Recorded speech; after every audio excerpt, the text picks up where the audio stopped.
Welcome again, everybody. My name is Trevor Hall. I am the host of this exploration series. I'm also the host of the Mining Stock Daily podcast. If you are unaware of what the podcast is, we are a multi-daily content provider of a news briefing in the morning before the market opens out of the junior exploration and mining sector. And then we follow up throughout the day with some intraday market commentary, corporate interviews, and company updates for interviews from executives from around the industry. We are distributed on about 12 or 13 different global networks. So wherever you get your podcast, whether it's through Apple iTunes, Spotify, even Amazon Alexa, you should be able to find us. And just we hope you subscribe to the podcast when you can. Obviously, my Amazon Alexa is confused because I spoke out of term to her. One quick note.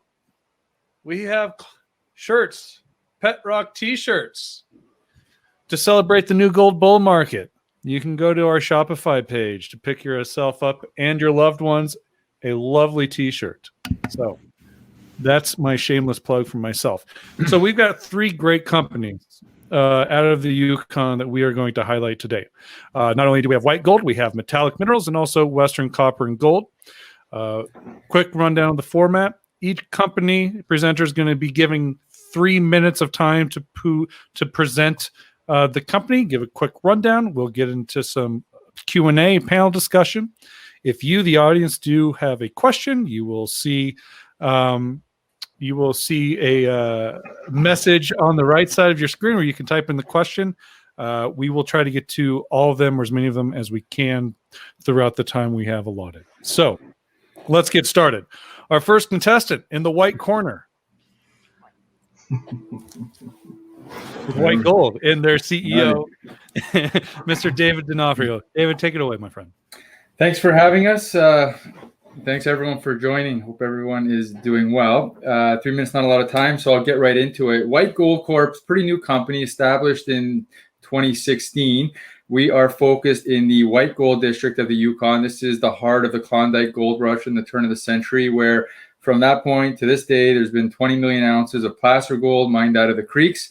And I would say in the last 10 years, there's been the first sort of occurrence of modern day exploration to look for some of the sources of this gold and or other mineralization, hard rock mineralization.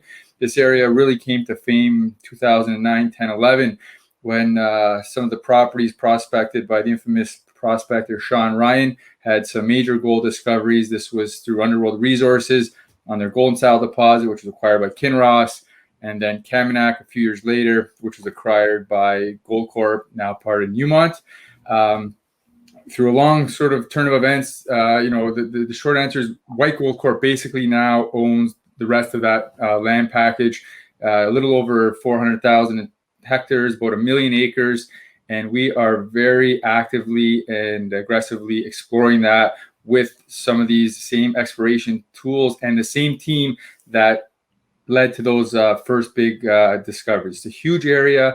It's highly underexplored. It's a tier 1 jurisdiction, and this is why we are so excited about the opportunity. It's very unique, and this is also the reason why we think we were able to attract Agnico Eagle and Kinross as our largest shareholders. Combined, they own about 35%, and recently Eric Sprott as another member of our team as we look to unlock some of the additional riches that this area may have.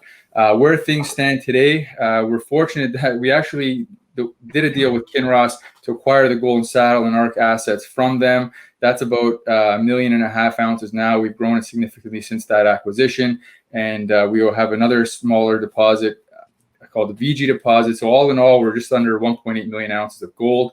And our exploration plan this year is sort of three-pronged, the same way it's been for the last few years. One is we're spending some time to increase the size of those deposits, not through conservative delineation type drilling, but really looking at new targets within a small radius from that. Over the last couple of years, we've been quite successful in finding additional occurrences of mineralization.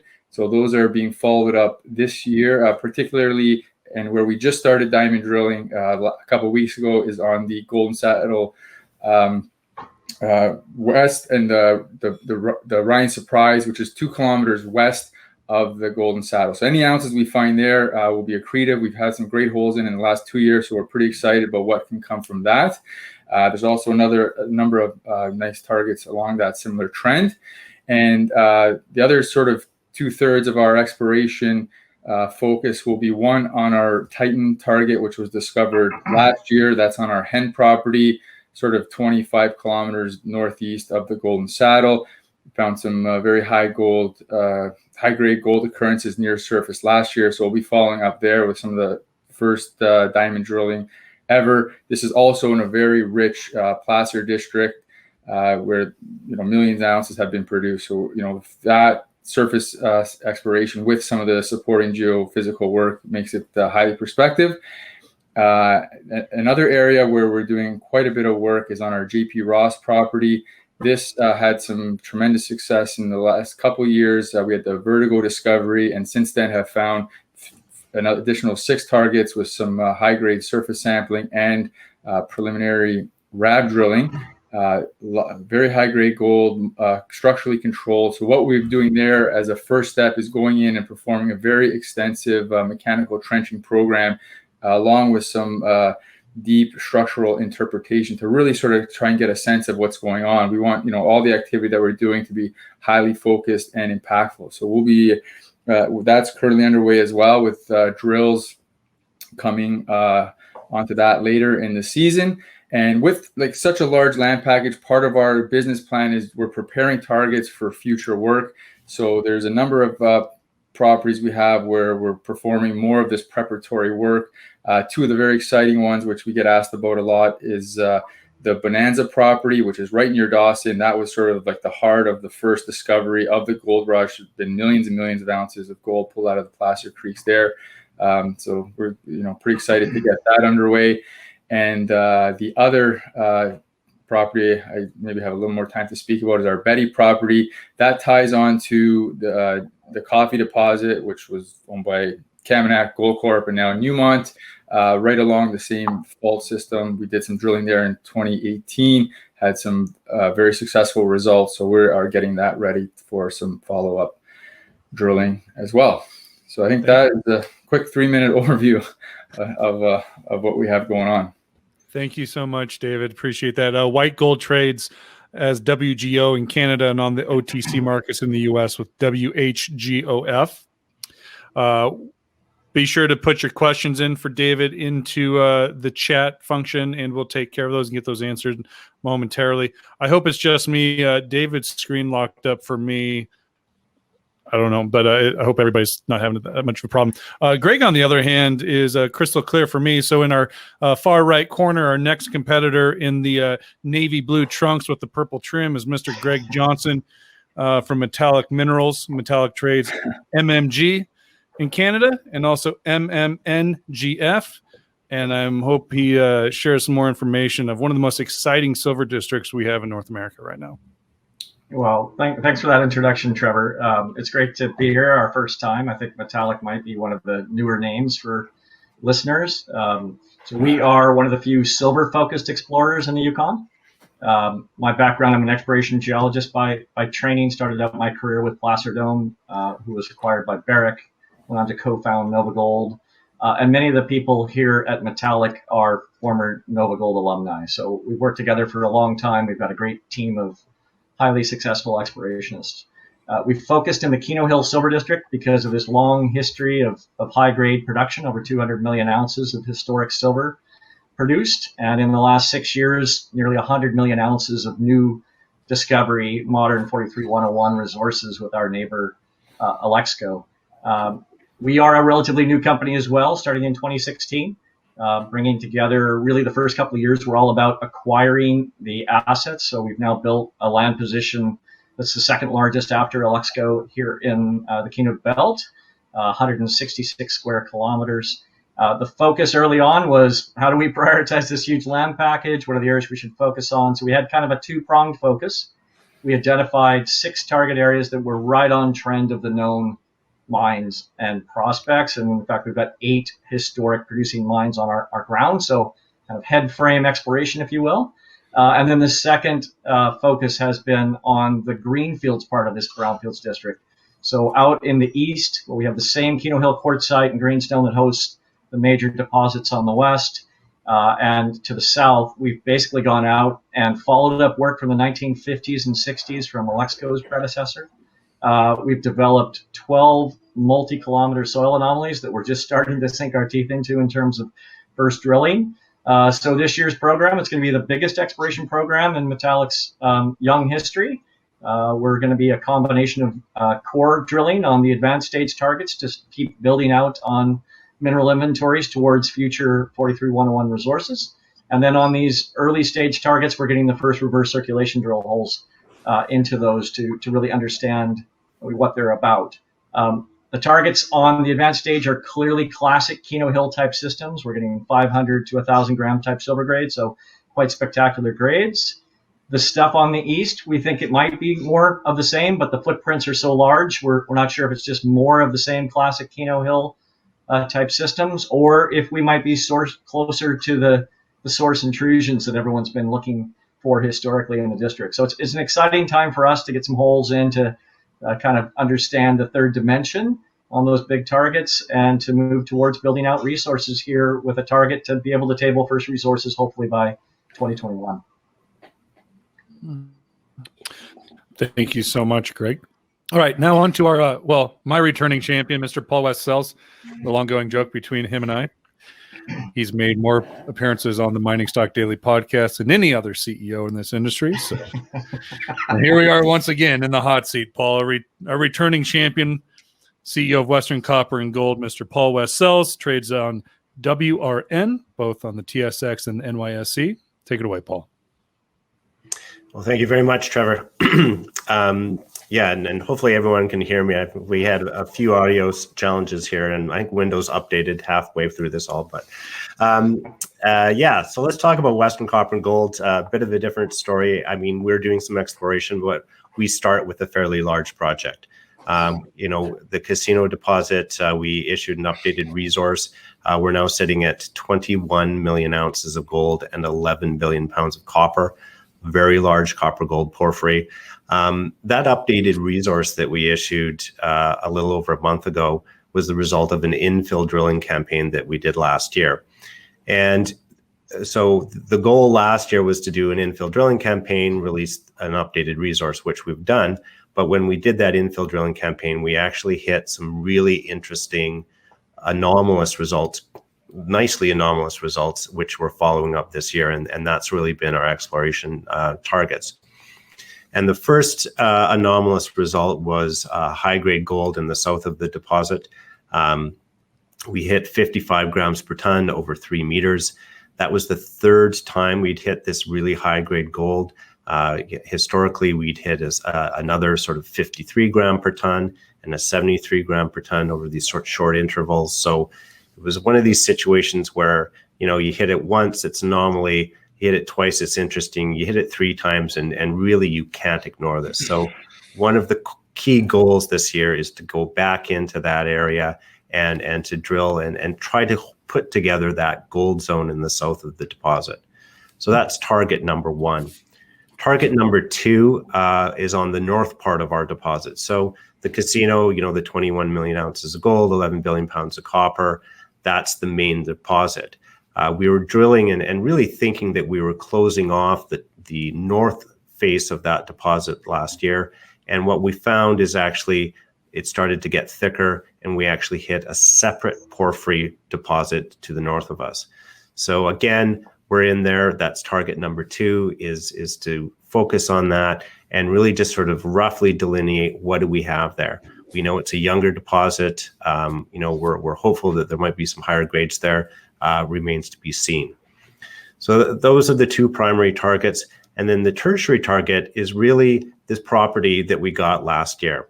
And last year we got, we acquired the Canadian Creek project, which is directly to the west of us, sits between us and Newmont. And really there's a whole bunch of exploration targets there. But the 2 that we're going to focus on, one of them is also seems to have some high grade gold. And then the other one is the Anna target, which is another porphyry target for us. All right, Paul. Thank you so much. It sounds like a nice little starter operation. Rooms for expansion. Yeah, exactly. All right, let's get into. I'm going to keep it with you, Paul, and with David, because I know this is an ongoing question, but everybody wants to know because you never know when things change. What's the status with coffee? What are you hearing from the ground there? Since you both share borders with it, and what can you share? And what would you prefer to happen? You want to start, Paul, and I can. Sure. All right, happy. Yeah, I mean, I can tell you what's happening on the ground because we're both up there, so we know what's happening on the ground. Newmont being a very large gold company, I think they are being very, very conservative with the COVID situation, and so I think initially they had some drilling planned, but this year they're not doing any drilling. Latest I heard is that they were just going to do some, sampling. And might be a little bit of geophysics. I mean, they certainly have people up at site doing some work there. But unlike last year, I believe they had 5 drills at Coffee operating. This year, I don't believe that they have any. So that's what's happening on the ground. In terms of what, Newmont, I mean, we're all sort of a bit of a family up there. I mean, everyone knows each other. Certainly, with White Gold, with this great exploration potential, us with a large porphyry, Newmont with the Coffee, which is a great project. There's lots of discussions going on. Big companies being big companies, they move at a fairly glacial pace. Hence why I think we just keep moving forward, and that's sort of the really what all we can do. David, do you have any other take? Yeah, I think that's pretty consistent with what we've seen. They were from one of our last conversations, as Paul mentioned, pretty active last year, really sort of looking at some of these other targets further away from sort of the core deposit. A lot of new targets or targets with limited testing to get a sense of what else the property has to offer, which likely a lot more. So kind of get a sense of sort of the upside potential in that regard. And in terms of what can happen strategically, obviously it's an attractive target. It was 3 years ago at very different gold environment. You can only extrapolate that to today, and I think interest follows suit with that as well. So it's very exciting and great sort of piece of the puzzle in this emerging district. So excited to see that proceed and succeed. So let me follow up with this question, and it's going to be a tough one. And you can be as politically correct as you need to be, but I think the market maybe is questioning if coffee is more suited for a major producer such as Newmont, or if it'd be better developed and moved forward by an exploration company such as either one of you two. What do you think? I'll let you take first stab at that one, David. Sure. You're absolutely right. Newmont is a behemoth, right? And they have a threshold of what's a proper project for a company like that. That's among a number of companies you can count on probably half the fingers on your hand, which that's great for them. It's obviously was inherited as part of a bigger acquisition. As Paul mentioned, these big companies move very slowly. Would we see maybe more aggressive development with a separate ownership? Potentially, but I don't think that the decisions maybe as binary an Explorer versus a Newmont. There's a lot of companies in between, especially in this type of environment where a project like that could be a great sort of number 2 project or 3 project to bring online for a mid-tier producer, or a new company maker for people with the access to capital and team to look to sort of set their sort of mark in this new environment and build a company off of and with the sort of the complements of everything else in the district to offer additional optionality and strategic possibilities. So there's a lot of things that could happen, all of which I think would be beneficial to the district. Yeah, and I guess what I would echo what David has said on that. The coffee project is a great project. There's absolutely no doubt of it. Is it big enough for Newmont? That's probably the debate. However, you then take your step back and look at that district, and obviously we've got a lot of gold. There's a lot of coffee. There's a lot at what White Gold is found, and then the exploration potential in that district is. I mean, that's the one thing that everybody says that looks at that district is they're always surprised at how underexplored it is. So then you have to stop and say, is Newmont going to walk away from, 20 to 30 million ounces of gold already identified and huge exploration potential just because, coffee is a little bit too small? They might, but that would be, that'd be a tough decision for them to make. Okay. All right, David and Paul, you're off the hot seat for a few minutes. Let's turn it over to Greg. Greg, you are in what I think is one of the most exciting silver districts, not only North America, but obviously the world. Keno Hill, we've seen a lot of great development in this jurisdiction. Victoria Gold Mine's coming online. Looks like Alexco, your neighbors, are going to be into production into Q4, so very soon. Yeah. Just talk about being a part of this area and what you are going to provide to increase the more value into the Keno Hill jurisdiction. Yeah, no, I totally agree with you. The Keno Hill is kind of, it's not really appreciated for what the caliber of that asset. We've got a district that's produced, it's one of the highest grade in the world. We've got this tremendous history of production, 220 million ounces, and now Alexco has found, 100 million ounces in the last 6 years. They did get their permit, so I was just out at site last week, and the amount of activity out there, it's night and day with where it was, last year. So those guys are full swing to get back into production. There's lots of activity. I mean, everyone's doing the COVID stuff, but it's very, very active area. And it's a big deal with that mine restarting. It's the third mine in the last 12 months to come back on stream. So you've got Victoria with their new operation. You've got the former Capstone operation at Minto that's come back on, and now Alexco. So it's exciting times in the Yukon. When you look at the broader district, it's 35 kilometers across from the westernmost producer to the easternmost producer. The western half of the district was consolidated early by Alexco's predecessor, United Keno Hill Mines. And it's really been a very patchwork land ownership up until really we came into the district and started pulling things together. So we put together about a third of the district through acquisitions from private groups. Another third came in by acquiring property that was held by Independence Gold and Strategic Metals and these juniors that had blocks that didn't necessarily make sense for them to focus on, but made a lot of sense in our Keno portfolio. And then we staked about a third of the district. So that gave us that combined. So now when you look at the district today, it's very much kind of inner fingered. You've got Alexco largely on the west and center part of the district. And we basically control the entire eastern half of the district, and then some of the stuff to the south, and in some places we're in Alexco's living room across the street. So it's a great place to be operating because almost everything is road accessible. So that means the cost to explore are quite inexpensive, and the upside for our shareholders is even if we find something relatively modest in size to start with. I mean, our target is to find more Birminghams, more 50+ million ounce deposits, near surface. But let's say we find a 20 million ounce deposit. Well, that's 3 or 4 years of production for Keno Hill. And so the opportunity for us to look at that mill that sits in the center of the district, that's clearly within trucking distance, means we can have a fast track way to bring resources very quickly to production. And that's a win-win for everyone in the district, for the communities, and for the Yukon. Okay.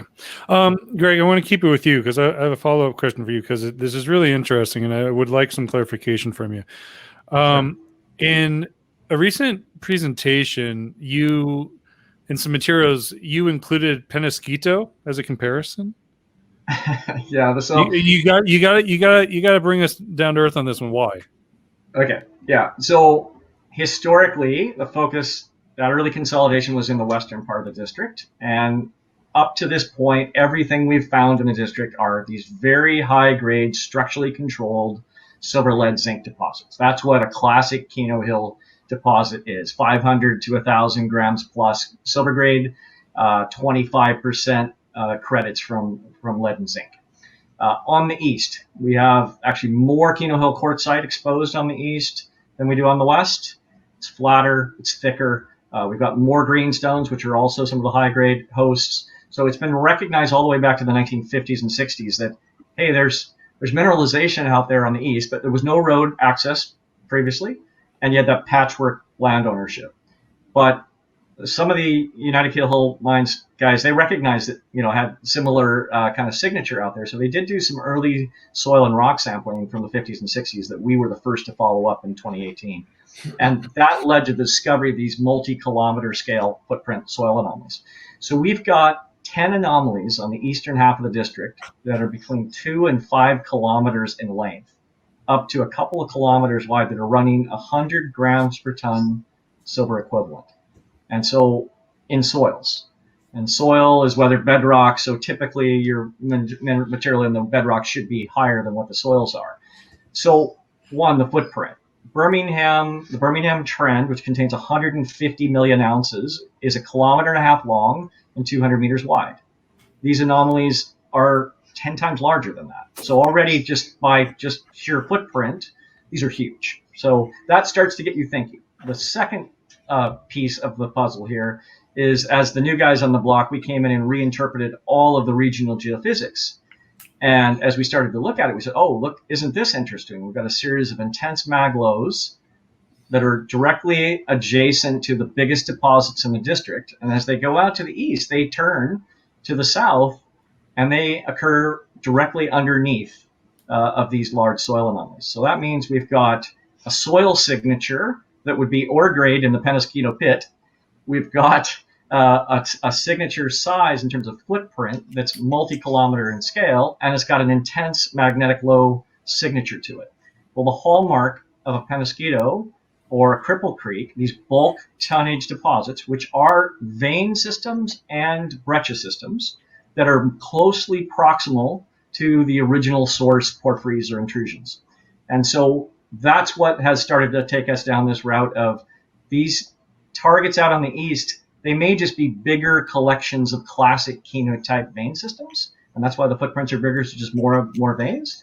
But because of that magnetic signature, because we're seeing porphyry dikes in that area, which is unusual for the Keno district, we are starting to say it's possible that we're seeing the source of the Keno district here, and that we could have something more similar to a Cripple Creek or a Penasquito. And so that conceptual model is part of what we're going to be testing this year with the Truth Machine, the drill. Get some first holes across this in the 3D to see, is it just classic Keno, or are we seeing something that has breccias and other things that could suggest a bulk tonnage target? Thanks, Greg. David, let's turn it over to you. And on the back of some exploration work, can you give people who are listening in today kind of, through this season's exploration work, what a successful outcome might be once everything is wrapped up in the winter, and what you look to achieve, knowing that you have just a massive land package? Yeah, absolutely. And one of the sort of mixed blessings we've had as a company is just with so much going on, you really have to find a systematic way to prioritize your time and your dollars. And, within our technical group, everyone has their favorites and their theories. But, the approach we've taken as a company is we want to proceed on different targets only if, as and when they're ready. And we have a very fulsome protocol of the work that needs to get done to be able to sort of provide a thesis to move to the next level of exploration. In this district, with it being unglaciated, this all starts with the soil sampling, which success will then move on to either trenching or probe work. Success from then will lead to additional type structural work or the RAB drill. That's a very novel concept that we utilize here. It's popular in a lot of areas around the world, not so much in Canada. But why it's a great tool for us is that it allows us to get a lot of information, shallow first sort of 100 meters very quickly and inexpensively. And in a jurisdiction where unfortunately our operating season is limited, that's become a very useful tool, and it's the same protocol that was used by Sean Ryan and his team that led to the Golden Saddle discovery and coffee and everything else. And so we have a number of projects that are in the works, and they're sort of in three different buckets. There's the earlier stage type projects, which we are preparing to get them to be drill ready. And there's a couple of those that are seeing activity this year, or there's actually a number of them. I think the highest profile ones will be, I may have touched on them earlier, our Betty project, which is along the Coffee Creek Fault and ties on to Newmont's property. We've done some drill work on that in 2018, and we came up with some very interesting results. An example is 50 plus meters of a little over a gram material right from surface, kind of similar DNA to what we've seen at the Coffee. So we'd really like to do a little more work and have that property sort of prepped and ready for drill work either right at the end of this year or at the beginning of next year. Similar type activity on our Bonanza property, which is just south of Dawson. Obviously was the site of the original Klondike discovery. We've done a lot of work there, structural type work particularly, and are very excited to drill parts of that piece of property which have actually never been drilled historically, which is quite rare. And that the whole district is underexplored, but this part of the district maybe a little bit more exploration, being sort of right in the heart of the original gold rush. But this area actually had never seen any exploration. So getting those targets, moving them up our pipeline. We have a number of other sort of new discoveries, we call them, that have followed on from that type of work in the past couple of years.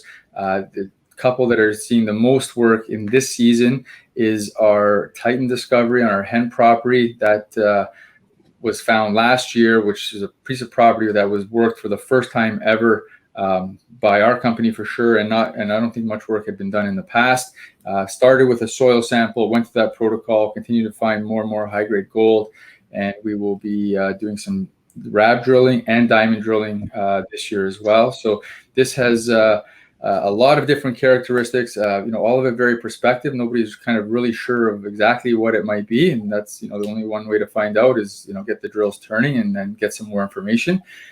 So very excited to sort of see how that all pans out, as well as on our JP Ross property. This is where we had the Verdo discovery. Another 6 targets were found in what we call the Vertigo Trend. It's a 15 kilometer by 15 kilometer area, all road accessible from Dawson, so very easy to work. And the next step here is because of the complexity of what we saw in the structural host, we're doing a lot of trench work, and this was actually really favored by our partner Agnico as well. They're very involved technically, in our strategy and our approach, and to really spend the time to figure out sort of more information in that regard and follow that up with a significant amount of RAB drilling this season as well. So we're very excited. We've had high grade results in the last 2 years now on that property, and follow up there just to really get a sense of what the geometry is there, because we think that could really be significant mineralization hosted in that area. And then sort of moving up the ladder to our more advanced stage properties, we have our Golden Saddle Arc deposit, which is a little over 1.5 million ounces now, and testing some of these satellite targets, which have been discovered in the last couple of years. The one that's going to get the most focus this year is our Ryan Surprise. We've had sort of very high grade intercepts in the last 2 years. What's kind of unique is last year there was a revised interpretation of the direction of the structure, and we went in with only 2 diamond holes last year, and we hit both of them, which has really kind of sort of improved our understanding and prospectivity of that target. So we're actually diamond drilling that one right now, and any type of ounces we find there will be accretive to our current deposit, the Golden Saddle deposit. And in this type of a market, we're fortunate to have a package of land that's as Paul said, very underexplored, and unique to be able to have something like that anywhere in the world, but to be able to have that in a tier 1 jurisdiction with the support from all sort of stakeholders is something that's pretty special. And I think what's attracted the majors to take a real interest in this area. And with the type of and the size of the deposit that we have, obviously, there's not too many of those in these types of places in the world. And we're very excited to be able to sort of continue to demonstrate the upside opportunity with those assets as well. So, sort of three buckets we're working moving forward. A lot going on, makes the story a little bit complicated. But as a major shareholder, with our group Power One, along with Nico and Kinross, I think it presents a very unique type of an exploration company, that you have a very significant deposit. You sort of can pin a value on that with a lot of additional upside there alone, plus this huge district scale land package, which is just seeing some of this modern exploration for the first time. And what we do truly believe that this is like owning 40% of the Timmins camp 70 years ago, or places in Nevada or Quebec, and with just sort of untapped potential that we're kind of just really literally scratching the surface on, with modern technology now. Paul, this is the last question for you. Then we're going to go into Q&A from the audience. But Western's at this, I feel like, is at this like crossroads here, right? I mean, the casino deposit for what you have is massive. On the flip side of it, your acquisition of Canadian Creek has a lot of exploration potential. Do you feel like the market is maybe more leveraged to Western Copper and Gold, considering taking the casino project and pushing towards more directional into building the thing and getting a mine going with the addition of the exploration from Canadian Creek? Or are you going to go continue purely exploration? Yeah, I mean, the quick answer is that the primary focus is to drive forward the project. And so, take a step back and talk about like why are we doing exploration at Western Copper and Gold this year? And as I said, the key reason is target number one, which is that high grade gold district in the south of our deposit. And why is that important? It's important because if we can sort of string together that high grade gold area in the deposit, and even if that high grade gold ends up being diluted down into, let's say, gram per ton sort of grades, what that does is it adds to our project, it adds to the heap leach. And so, I mean, our project, large copper gold porphyry, in terms of the way that we have looked at developing it, one of the more attractive ways to develop it is to stage develop it, starting off with the gold heap leach.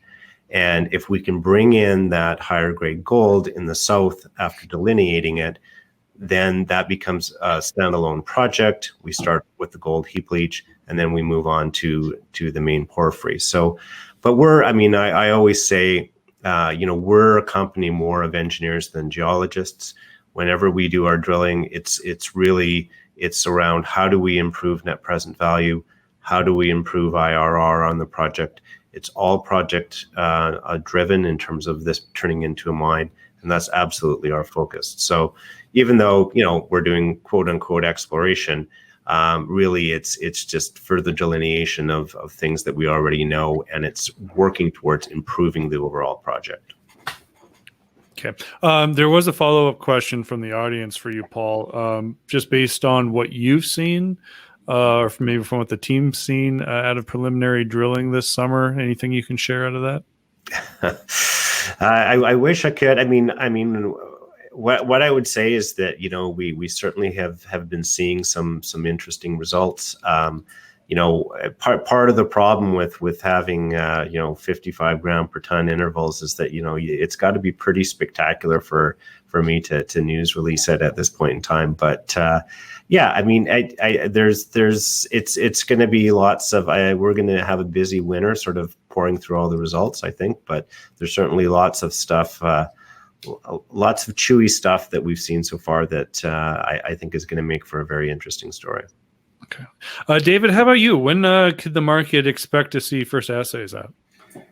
We're hoping to start getting those in the next several weeks. I think one of the many problems that sort of COVID has created is a real increase in turnaround time at the labs, and I think probably common amongst other companies you speak to with their physical distancing requirements. A lot of them had to really cut down their workforce, which just means less bodies in the lab, less samples getting turned. So it's about double the time almost from what we've experienced historically. And I like to think we kind of get some preferential treatment, being one of the busier juniors out there. So hopefully we should have a better sense of that in the next couple of weeks, and then once we start, then will be consistent right through into the winter, I'm sure. But we're all very eager to start seeing some of the results here for sure. Okay. Greg, you have, looks like, a plethora of fans in Germany, given the questions coming in.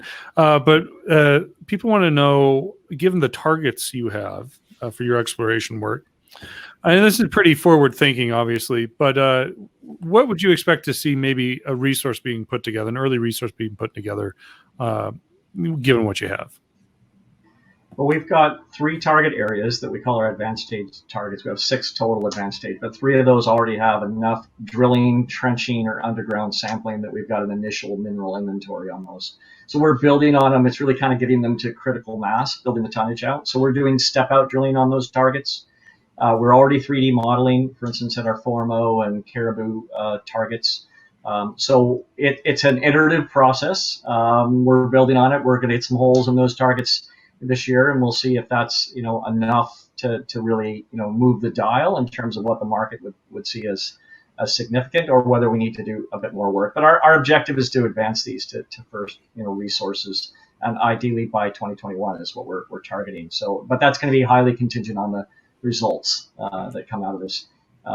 We've had some pretty spectacular results. We've already posted results from our Keno West targets, some underground sampling. We had up to 7,500 grams per ton silver in some of those. So that was pretty exciting stuff.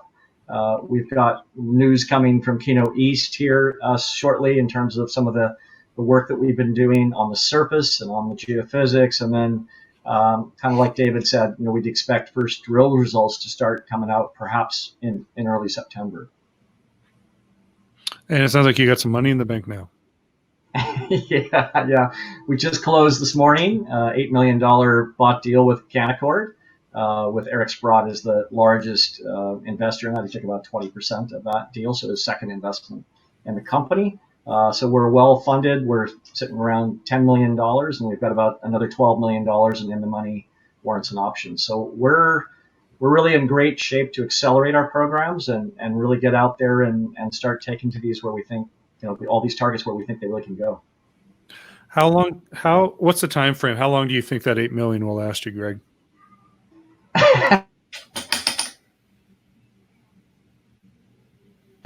Well, as we know, exploration is an expensive business. But the benefits of being like the other 2 companies here, the fact that we've got road access and things that really helps stretch those dollars further, but certainly would take us into 2021. We don't have a lot of carrying costs. We don't have a heavy cost. We share corporate costs with our 2 sister companies, Group 10 Metals and Granite Creek Copper, also Yukon focused companies. And so that means we can keep our G&A low. So we can really stretch that money a long ways, and we try to maximize money in the ground to really go as far as we can with that. Okay. There was this kind of a blanket question. This is more of a group question, and I think it's timely. Some of us were chatting before we launched about the movement in the gold and silver prices this week. I think people are a little shaken in their boots Monday and Tuesday. We had an excellent run. It was a little gold and silver moved pretty high pretty quickly. Myself, if we want to hang out at 1950, I'm perfectly okay with that. But don't you think can you talk about the need to just kind of find some sort of foundation going through this, but yet doesn't the case for gold and silver still remain as staunch as ever? Whoever wants to go first. Well, I'll launch in. I think our approach in terms of putting together the company in 2016 was that we were coming out of an 8-year bear market. that it was the right time to be getting prepared for the next multi-year bull market. We expected a period of consolidation, which we saw from 2016 through 2020, and that we think the seeds have been planted here for the next major bull market in commodities. It's going to start with precious metals if it's like past cycles, and copper and the base metals will kick in probably with a bit of a lag. For us, this feels a lot like 2002 in terms of where we might be on this next cycle, and that was a 10-year cycle, 2001, 2002 to 2011. I think these things are poised. This is a sector where the percentages can be eye-watering, both on the upside and on the downside. But actually, if you look at gold, it's been very constructive, higher highs, higher lows for more than 18 months.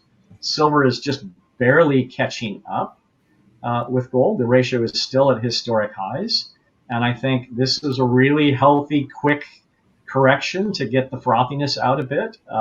I agree with you. If we stabilize here, this is fantastic, and let's hope for kind of a more modest trajectory. But if we're at the beginnings of a multi-year bull, we're just getting started here, and I would expect silver will ultimately take out its previous highs like gold has, and that we'll see the same on copper and some of the other metals, and that this is an exciting time to be looking at high quality exploration development stage companies in our sector. Let's table the copper for Paul, but before that, David, what are your thoughts on the movement? I totally agree with Greg. I'm sort of not a macroeconomist, but certainly the foundations for look to be set and constructive for continued price appreciation across the commodities. There's also the effect of the dollar there, which people will have their own perspectives on.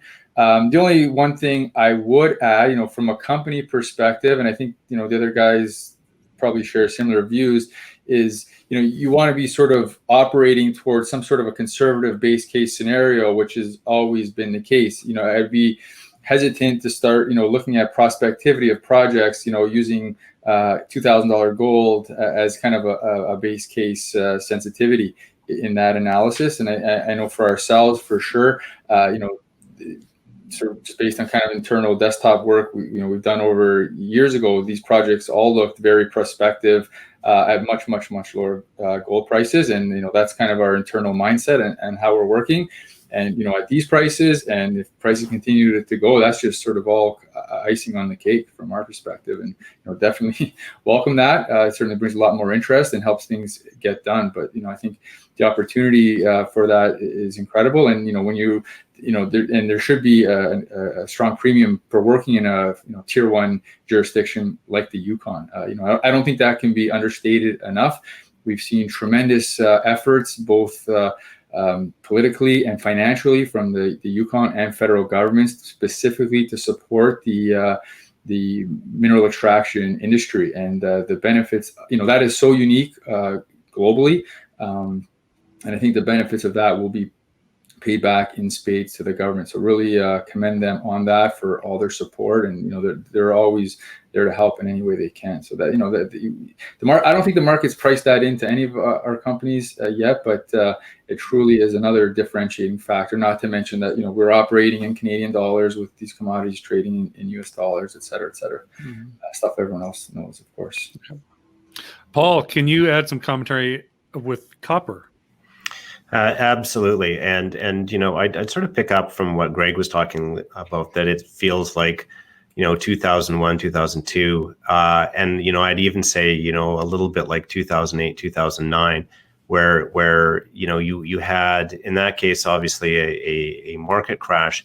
In this case, it's a different thing, but the same reaction happens. And then there's a move into gold initially, and then that's followed up by this sort of massive stimulation spending on a global basis. And 2009, 2010, it was mostly focused in China, but here you're going to have it focused, I think, across the globe. And whenever you see, so the question comes, why is copper up? Why is copper, sort of in the 290 range? Now, part of that is because there's copper mines that are being shut down in South America due to COVID.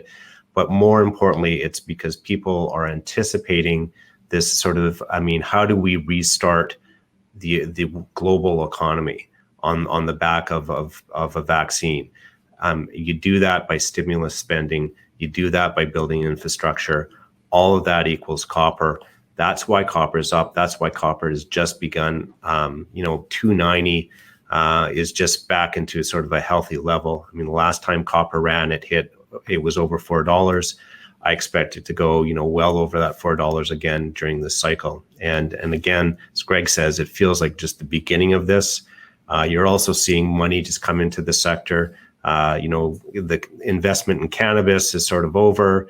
Investment in blockchain is somewhat over. So you're seeing the money coming back into the mining sector. And it's an exciting time, and it's just the beginning.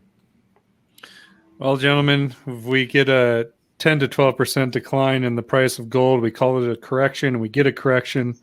If we were to get a 10% decline in the overall stock market, we'd get a stimulus package. So that's the difference right there. So thank you so much. That's all the time we have. All three of these gentlemen are available for questions via email or always a phone call if you can get them scheduled. If you have some follow-ups for them, please don't hesitate to try to reach out. That's the wrap from us today. Thank you so much, David, Greg, and Paul. It was a real pleasure. Appreciate it. Thank you very much, Trevor. Thanks, Trevor. Good luck, everyone.